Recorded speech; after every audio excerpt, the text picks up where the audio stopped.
Borda updates yung post ni Barbie sa kanyang Facebook account. Yan, nagpunta sila sa barangay Bunawan sa Davao City at nakasaya dyan ang Borda. May maswerte pa nga nakapagpa-picture kay Barbie Fortesa. Ang sabi dito ay GMA actress Barbie Fortesa.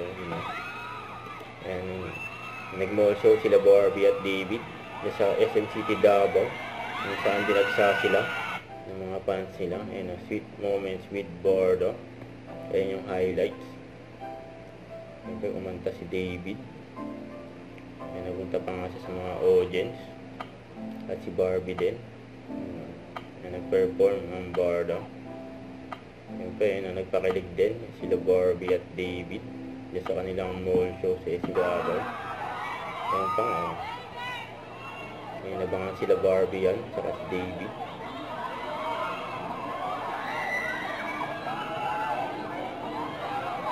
Ang daming pangantaan, yung mga security yan.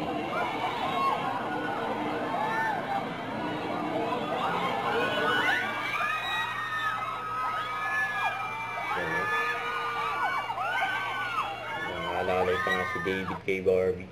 Huwag kalimutan mag-subscribe, click ang notification bell kung may update. Ito po ang record reaction vlog. Bye guys, thank you for watching.